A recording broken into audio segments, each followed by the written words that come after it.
Olá a todos, sejam todos muito bem-vindos à nossa live do DEMED. Hoje nós estamos recebendo o Anderson Caetano, ele é fisioterapeuta e ele vai é uma sigla para distúrbios osteomusculares relacionados ao trabalho. Anderson, boa Boa noite, noite, tudo Geraldo. bem? Tudo bem? É um prazer estar recebendo você aqui. Igualmente, a Sr. Med está dando essa oportunidade única para poder explicar melhor, de uma maneira mais calma, o que é, no caso, a DORT, né? Então, estou aqui para selecionar Muito as dúvidas obrigado, de Anderson. vocês. E convido a todos que tiverem alguma dúvida que possam escrever na nossa live, né? E que assim, o Anderson. Anderson, a primeira pergunta que eu te faço é o seguinte: essencialmente, o que é a DORT, essa sigla tão grande, né, no qual eu Assim, descrevi o agora há que vem pouco? a ser a DOT? Na verdade, é um conjunto de doenças ou movimentos repetitivos que é ocasionado no ambiente de trabalho, né? Pode ser um distúrbio de doenças causados por excesso de movimentos, o mesmo movimento, ou aquele acúmulo de peso excessivo, conforto e começa a ocasionar dor. Eu posso estar considerando, por exemplo, Anderson, a tendinite, né, como uma DORT hoje, porque grande parte dos trabalhos aí exigem uma alta intensidade aí em digitação. Eu, pelo menos, né, em 2016, eu tive uma tendinite que demorou aí de 4 a 5 meses e melhorou. Eu posso estar considerando a tendinite. Sim, a tendinite, a bursite, é considerado também como uma DORT. Porém, o que seria seria a tendinite? Seria uma inflamação dos tendões, que pode ser ocasionado por movimentos repetitivos ou não. Porém, esses movimentos repetitivos podem ser adquiridos tanto no ambiente do trabalho como também no ambiente particular. Sendo que, antigamente, a tendinite era relacionada realmente, diretamente à DORT. Depois de muitas patologias, Quer dizer que, a princípio, a gente consideraria, né, naquelas primeiras análises, a tendinite como uma DORT. E depois, com o avanço dos estudos, foram incorporadas isso, outras corretamente, doenças isso mesmo. relacionadas à DORT, é isso? E quais São são essas todas outras doenças doenças, Anderson? relacionadas ao corpo, relacionadas ao excesso de Sim. movimentos. Então, existe N números de patologias relacionadas, mas assim, a pessoa tem que entender o quê? Se a pessoa está trabalhando durante o ambiente de trabalho, relacionado sim ou não à DORT. E essa patologia pode ser qualquer uma. Pode ser inflamação do tendão, pode ser uma lesão muscular, e dependendo da região, vai vir um nome. Okay? Pode ser acometida na região dos membros superiores, braços, na região da coluna, na lombar, no joelho, e não de ligamento muscular, então pode ser N patologias. E como um profissional da fisioterapia, né, o que você recomenda, né, para que essas doenças relacionadas à DORT, elas no próprio ambiente de trabalho, mas também aí nas residências, até porque, né, devido à pandemia, muitas pessoas estão trabalhando em casa, até mesmo, né, no ambiente acadêmico, né, existe bastante intensidade de digitação. Qual que é a sua A minha sugestão para a sugestão é, prevenção dessas doenças? primeiramente, a pessoa conhecer o próprio corpo, ver se ela sente dor ou não e começar a se policiar. No ambiente do trabalho, evitar sempre excessos.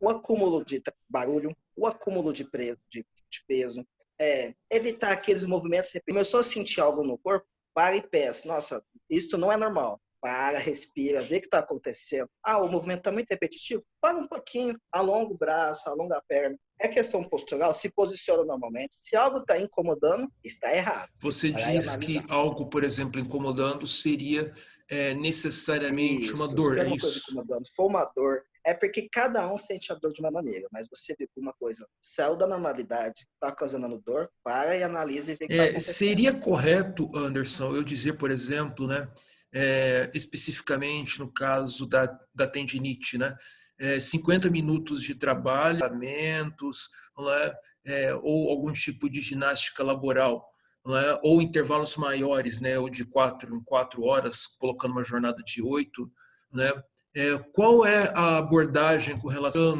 né, esse tipos de doença? Sim, foi uma boa pergunta, porque assim, como nós falamos sobre a ginástica laboral, aquela ginástica que pode ser feita durante o ambiente de trabalho, nós temos sempre que analisar os dois lados. O lado do empreendedor e o lado do funcionário. Os dois lados não podem sair perdendo, os dois lados têm que sair ganhando. Tem que ver qual que é a função de cada um, tempo de 50 minutos. Há trabalhos que 50 minutos é muito tempo antes de começar uma jornada de trabalho. E também há certos tipos de funções que 50 minutos é pouco. Então tem que analisar qual que é o cargo da pessoa.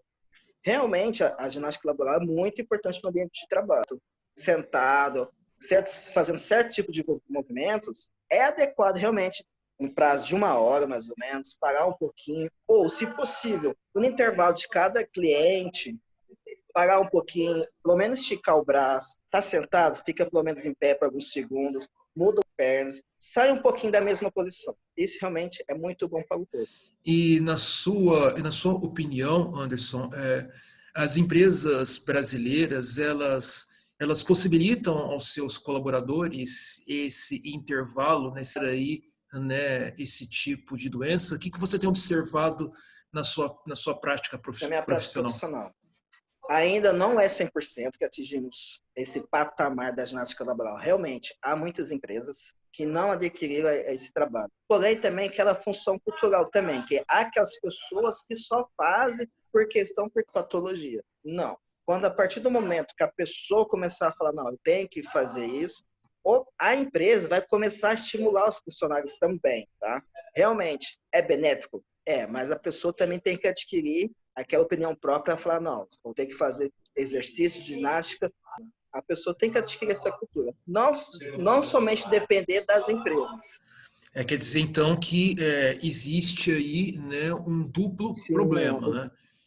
Primeiro, algumas empresas elas não têm a cultura dentro do tipo de comportamento, né, a promoção da ginástica laboral. E em segundo, né, os próprios colaboradores não têm aí a prática ou até mesmo não gostam da prevenção de doenças relacionadas à DORT, é isso. isso, corretamente. E, A partir do momento, por favor. a partir do momento que os dois lados começarem a compreender a importância, realmente a ginástica laboral vai ser implementada 100% no E costume na sua brasileiro. opinião, Anderson, por que mesmo mostrando, né, essas doenças ligadas aí aos movimentos repetitivos, por que você acredita que essas práticas elas não são aí totalmente implementadas?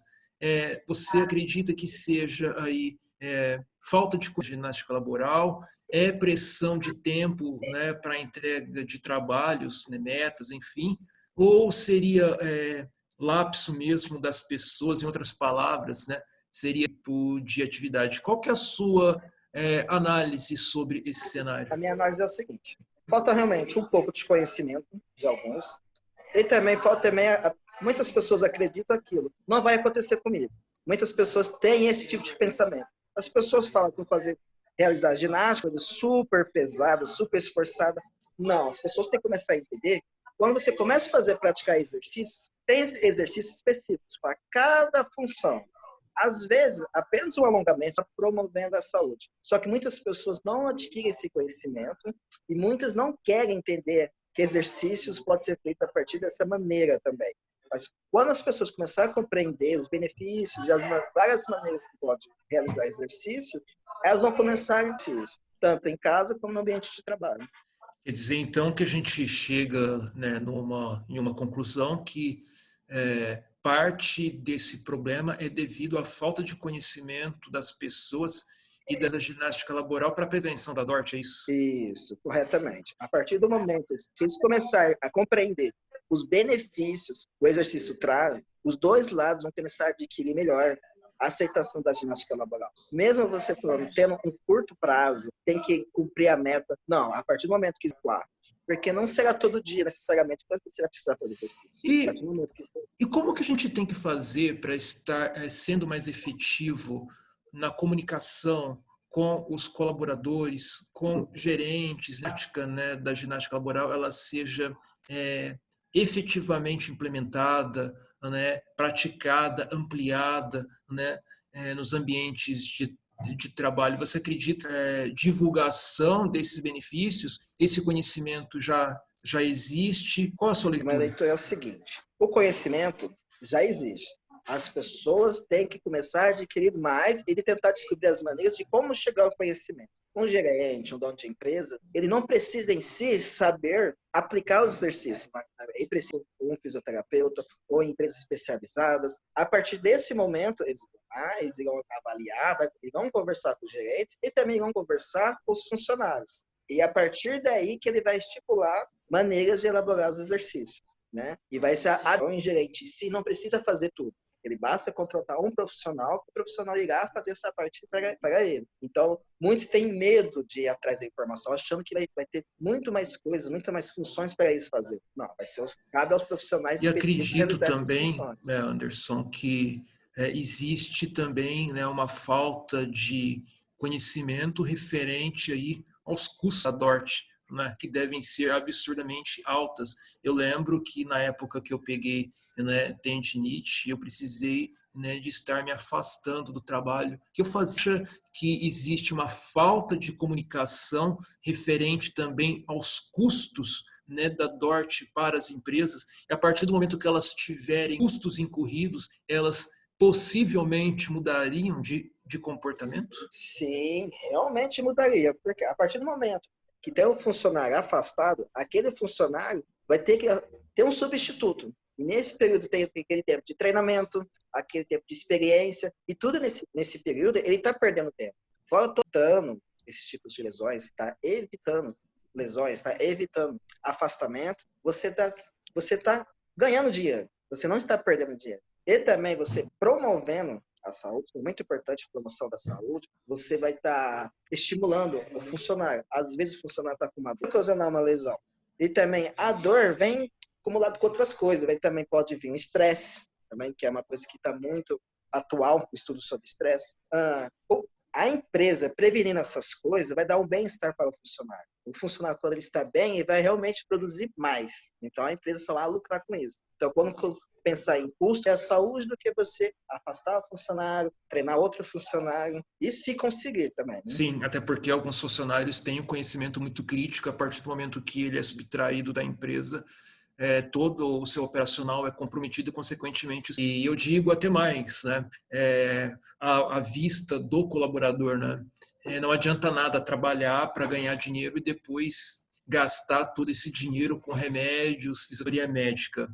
Por isso que eu acredito que é muito inteligente por parte do colaborador, né, que ele procure, né, manter, né, uma atividade laboral saudável, e as empresas também, né, procedimentos, né, queda de produtividade, né, uma contaminação do ambiente de trabalho pelo fato de vários pares ali terem sido afastados, consequentemente impactariam, né, o fluxo de caixa dessas empresas. Eu concordo totalmente. E com relação, Anderson, né, a ginástica laboral, né, saindo dessa ginástica, dentro da sua vasta experiência, quais são os exercícios frequentemente recomendados para a ginástica laboral? Isso vai ser de acordo com a função de cada pessoa. Né? Normalmente, assim, de modo geral, os exercícios são sempre alongamentos para o corpo ou para aquela região específica, exercícios também de fortalecimentos, tá? E com exercícios também de auto-reconhecimento corporal, também, que é muito importante. O que a pessoa quer adquirir e você vai elaborar um exercício em si para aquela função. Por quê? Porque você tem um curto prazo. Normalmente, numa ginástica laboral, você tem um curto prazo de tempo para elaborar exercícios. E para um corpo, é pouco tempo.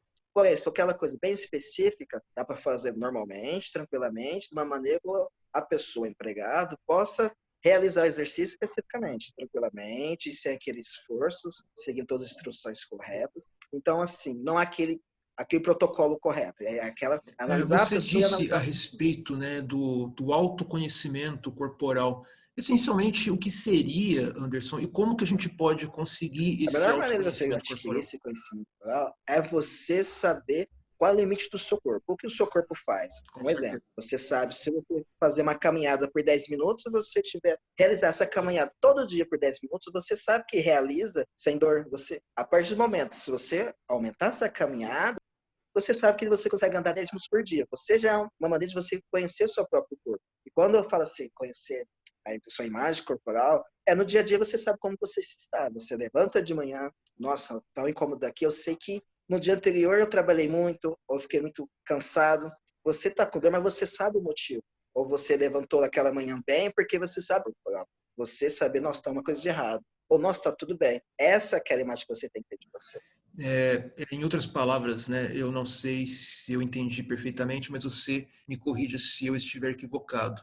Quer dizer que nós podemos conseguir do limite do próprio corpo, em outras palavras, né, aonde começa a dor, inicia-se aí um limite e, portanto, eu preciso respeitar essa fronteira, né, que é entre o bem. Essa fronteira eu crio autoconhecimento corporal. É isso? Isso, porém, o limite é um dos fatores. Só dei essa parte como exemplo. A dor é sempre isso. A dor é um sinal de que alguma coisa não está bem com o seu corpo. Tá?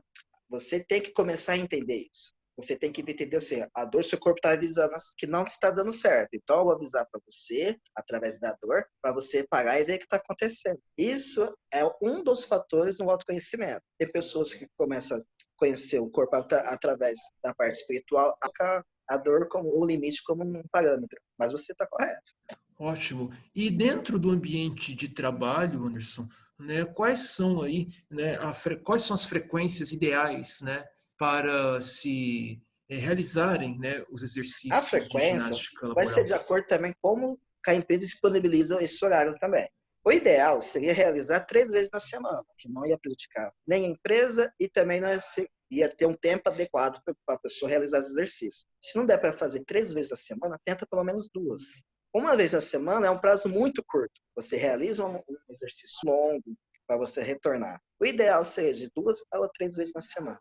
O ideal aí de 2 a 3 vezes na semana, aí você diz independentemente para qualquer natureza de trabalho. Por exemplo, desde um caixa de supermercado, caminhão de ônibus, seria isso? Corretíssimo, não importa a função. 3 vezes na semana seria ideal para qualquer cargo dentro de uma E o empresa. ideal, Anderson, seria antes, no meio do expediente ou ao final dele? Aí, no caso, vai ter que. Não, você está certo.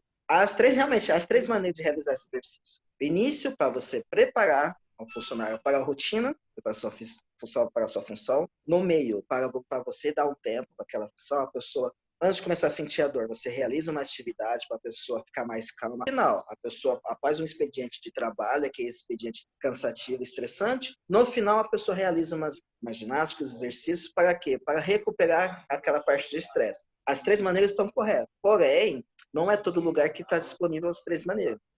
Os dois lá têm que entrar num acordo, porque, além do exercício, a empresa não pode parar. Tem que ter essa rotatividade. Mas as 3 maneiras podem ser realizadas.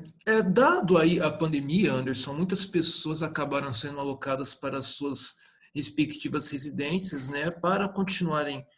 E nesse caso, né, não só, né, eu, mas acredito que a maioria das pessoas que estão nos acompanhando sofrem de um mal, né? Até que ponto termina o trabalho e vice-versa.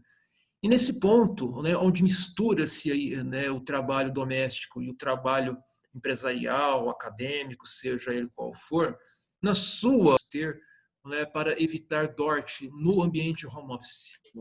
Realmente, você falou, é um fator muito importante também e tem que ser considerado. Por quê? Quando a pessoa está no ambiente de trabalho, terminou o expediente, vai para casa, nesse período a pessoa muda a postura, muda o ambiente de trabalho.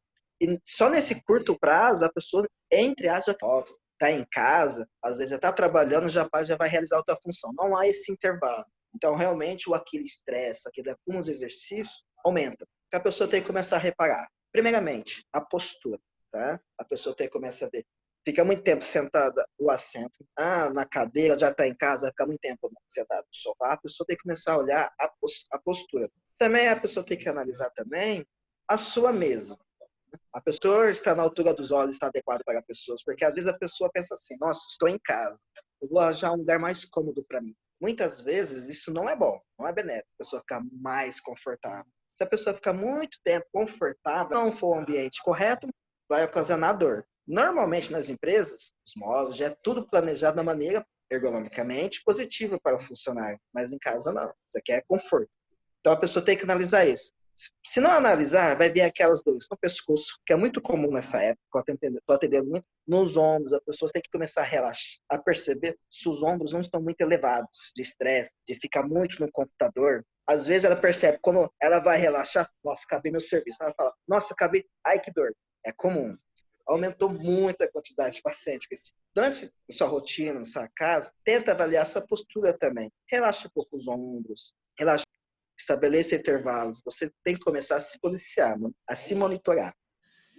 Você acredita, Anderson, né, que dado essa diferença, né, ergonômica dos objetos de trabalho, né, como você muito bem explicou, né, de uma ergonomia preparada para o exercício do trabalho, né, já as residências elas foram, né, construídas a princípio para ser um lugar de conforto e não necessariamente um ambiente de trabalho tecnicamente preparadas para receber esse trabalho home office. Mas essa é uma realidade que se impõe e nós não sabemos quando isso vai mudar novamente.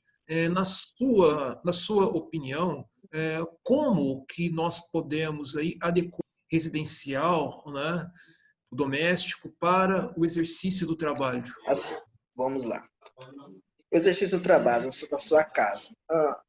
Vamos começar a procurar um espaço para você adequado. Tá? Se você for realizar exercícios na sua casa, se você não a perna, se movimentar, ótimo, já é excelente para você. Eu não posso, a partir do momento, para você realizar tal exercício, porque eu não sei qual é a patologia da pessoa. Assim, um profissional adequado irá falar. Mas quando a pessoa estiver em casa, é importante também estabelecer ambiente do trabalho para a incisa. A pessoa tem que se preocupar em ficar com o antebraço em cima da mesa. Se a mesa for muito quadrada, vai criar uma quina viva. A pessoa ficar muito tempo com o antebraço vai prejudicar a circulação e vai ocasionar dor. Esse tipo de coisa que a pessoa tem que estar adequada, altura do monitor, alturas dos pés em relação ao chão e ao tronco também a pessoa tem que ver se está confortável. Se a cadeira está muito dura, se a cadeira está muito macia, se a luz está adequada do computador, se a luz ambiente também. Esses tipos de coisas que a pessoa tem que prestar atenção para adaptar o Perfeito, eu serviço acho na casa dela. brilhante, na verdade, né? Porque são variáveis, né, que a maioria das pessoas elas nem se atentam, né? Porque o foco no ciências de metas, prazos, né, é tão grande que essa dimensão ergonômica acaba sendo aí, né, ignorada. Mas ao longo do tempo, né, os problemas e é muito interessante, né, todas essas informações que você disse, porque isso passa muito desapercebido. E como exemplo, né, eu posso dar que desde o início da pandemia, né, tido nos grandes meios de comunicação, né, essas doenças ligadas ao trabalho no ambiente doméstico e no caso elas profundamente aí, né, ligadas à dor, respeito, né? E por fim, né, uma das nossas perguntas, como que a gente pode, né, implementar aí a ginástica laboral, né, dentro nessa prática? Vamos lá. Primeiramente, a empresa tem que procurar profissionais adequados para a realização dos exercícios, seja um educador físico ou fisioterapeuta. A partir desse momento, esse profissional dentro da empresa, esse profissional será responsável por administrar, convencer os funcionários à realização dos exercícios, monitorar e conversar diretamente, de uma maneira convincente, para os funcionários poderem realizar esses exercícios. Perfeito. Anderson, fisioterapeuta, muito obrigado pelos seus esclarecimentos. Né? Seja sempre bem-vindo aqui nas nossas lives do DEMED. Né? Gostaria de agradecer também a todos que nos prestigiaram com a sua audiência. Muito obrigado. Espero que tenha contribuído para o conhecimento dentro das organizações. Um abraço a todos e até a nossa próxima live.